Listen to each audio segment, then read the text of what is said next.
alhamdulillahnya aku punya support system yang sangat mendukung aku banget dari awal ya, papi ya mami. Jadi apa sih nih katanya? Aku tadi habis perform di Jakarta X Beauty guys, nyanyikan 2 lagu, salah satunya lagu sama-sama tahu.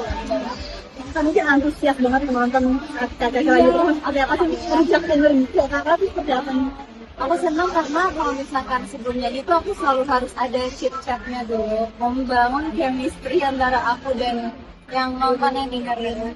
Jadi tadi senang banget karena juga target marketnya ya Gen Z, ciwi-ciwi, dan seru banget lah pokoknya tadi nyanyi bareng juga dan kita have fun bareng-bareng main games gitu.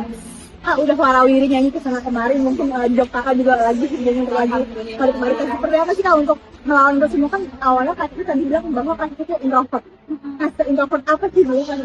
Kalau dulu lebih ke aku orangnya itu kan jarang nongkrong, dan kalau misalkan ketika lagi ada hari libur, lagi nggak ada kegiatan gitu, aku prefernya untuk ya udah di kamar aja. Jadi di kamar aku ya baca buku, ya nulis lagu, ya nonton. Tadi kayak minimalisir ngobrol sama orang aja. Kecuali orang rumah ya, orang rumah kan pasti ngobrol. Tapi kalau apa kayak kalau libur orang mungkin nongkrong kemana-mana temen, kalau aku lebih sukanya sendiri. Sejak kapan kak sih? Ya bukan dari kecil, kayak dari aku dari sekolah sih. Emang dari sananya aja kali ya nge-recharge-nya dengan me time. Kalau ketemu orang sendiri kayak riuh, bagaimana sih kak mungkin rasanya saat mungkin belum jadi entertainer ya?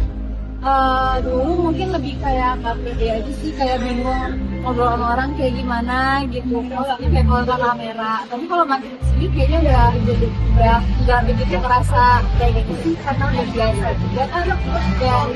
Dan bukan berarti ketika gue ketemu orang tuh kayak takut kita bergerak enggak, tapi justru ketika aku lagi libur pengen pijat sendiri.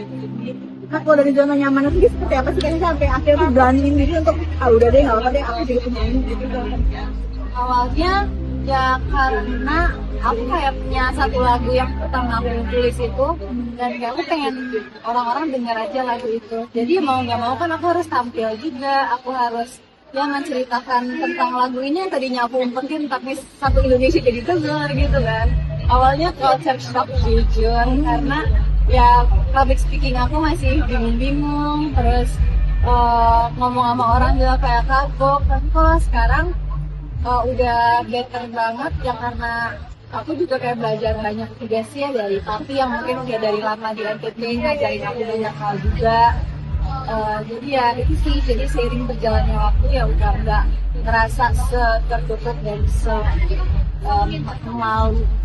Yang mendorong ini semua dari papi seperti apa sih kak? Iya, biasanya mungkin kayak kan beberapa kali pernah syuting bareng papi juga kan, terus mungkin tapi notice kalau misalkan aku di kamera kadang ya masih malu aja gitu. Tapi ya papi selalu nyaranin untuk udah kayak biasa aja, kayak di rumah aja, bercanda aja, ngobrol ngapain gitu. Karena ya di rumah juga aku nggak tertutup, sangat tidak gitu. Di rumah tuh ya aku ya bercanda sama kakak adik aku, dan tapi juga pengen aku tuh ngeluarin potensi mungkin ngelawak aku atau serunya aku ya di depan kamera juga. Jadi ya dengan papi selalu nyemangatin aku kayak udah nggak apa-apa, just be yourself aja. Jadi diri kamu nggak usah mikirin ada kamera, nggak usah mikirin ditonton orang gitu. Ya yang penting ketika aku have fun, aku akan jadi lebih Kan pernah berpikir jadi artis sih zaman dulu kan mungkin cita-citanya aku nggak kepikiran sama artis.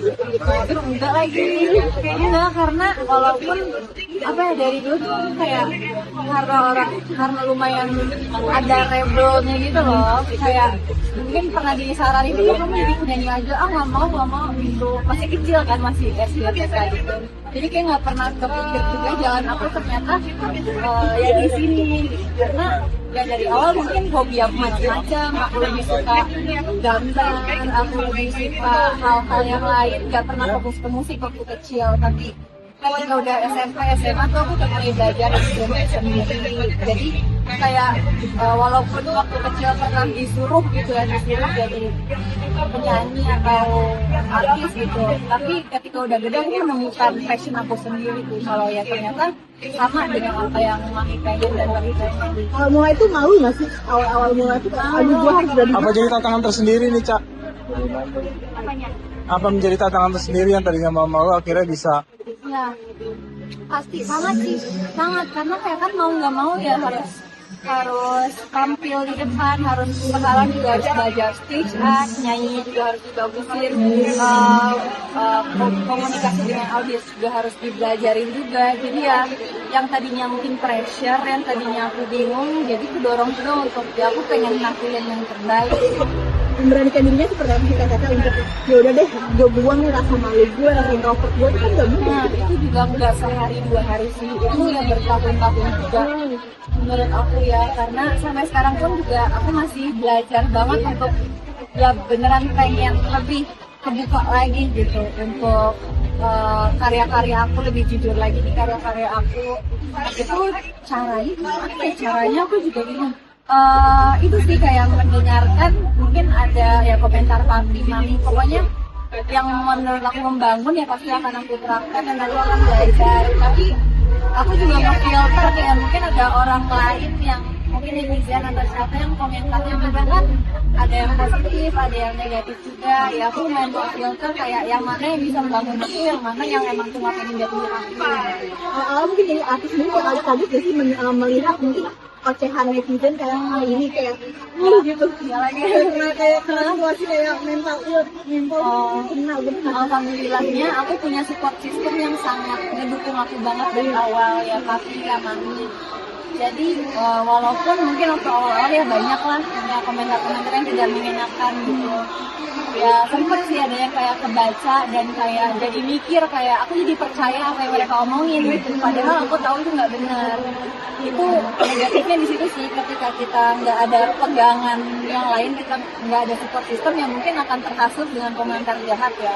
Tapi alhamdulillah banget ya aku percaya sama karya aku punya keluarga aku yang sangat support. Jadi seperti ini aja sih, kayak ya udah kebaca dan aku mikir oh ya udah itu mungkin kayak orang yang pengen komentar itu karena mungkin nggak kurang suka sama aku atau semua, karena aku juga percaya kalau kita nggak bisa bikin semua orang suka sama kita.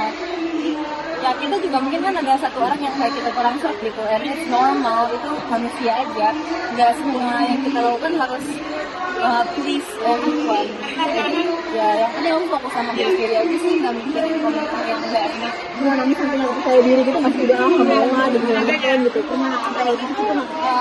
Kalau sampai nangis kayaknya alhamdulillah enggak ya, kayaknya cuma mungkin kalau down yang sehari dua hari aku beneran kayak jadi sedih, kepikiran banget, itu ada kayak pertama aku muncul 17 tahun gitu, umur 17 tahun kayaknya iya sih ada pasti momen itu. Tapi dari situ aku jadi kayak switch my mind, kayak bilang tadi kayak ya udah itu orang yang mungkin cuma ngetik 5 detik, nggak nyampe 1 menit kan ngetik kan, dan nge-send ngirim pesan itu, dan ya udah mereka akan lupa kalau mereka pernah ngetik itu. Tapi sementara yang kita yang menerima pesan itu kan akan mungkin kepikiran berhari-hari.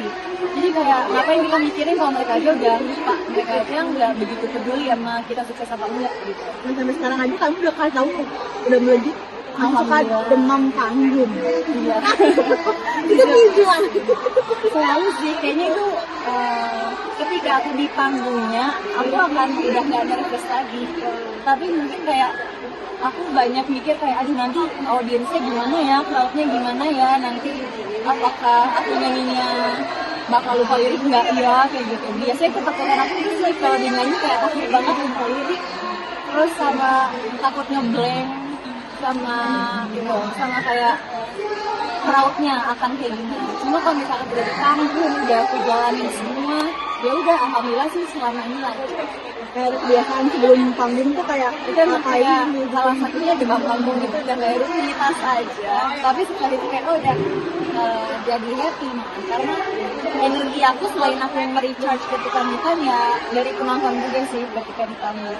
keringet dingin Keringet dingin kayak enggak, alhamdulillah. Tapi mungkin kalau misalkan sebelum nyanyi aku itu harus banget kayak at least 5 menit aku yang nggak boleh ngomong sama siapa-siapa, karena kayak di saat itu aku bener-bener lagi ngafalin lirik atau kayak lagi fokus ya nanti mau ngomong apa aja. Amanda mungkin lepas dari nama ayah sendiri seperti apa sih Kak? Lepas dari bayang-bayang nama Papa sendiri seperti apa nih Kak? Sampai sekarang pun aku masih berjuang banget untuk aku berkarya terus, keluarin karya-karya aku supaya orang kenal, makin kenal sama karya-karya aku, makin kenal sama Amanda Seysa sebagai penyanyi. Karena ya sampai sekarang pun aku masih ngerasa aku juga nggak cukup puas gitu loh, maksudnya aku selalu pengen berjuang terus jangan sampai aku berhenti di satu titik yang kayak aku merasa udah nyampe sini gitu, karena kan aku nggak juga tahu banget tapi kan sangat legend ya di dunia entertain apalagi, jadi menurut aku bukan juga pressure, bukan juga aku ngerasa kayak orang udah akan melihat aku sebagai aku, tapi itu adalah sesuatu yang pastinya akan aku build terus menerus, karena kan aku juga rencana untuknya stay di dunia entertain ini, di musik ini ya selama aku bisa gitu, selama aku masih punya keinginan untuk berkarya, selama aku masih punya ruang untuk bisa didengarkan orang, jadi ya selama itu ya aku akan terus menerus mencoba untuk sedikit demi sedikit orang akan kenal aku dari karya aku duluan. Sebenarnya aku mau sedikit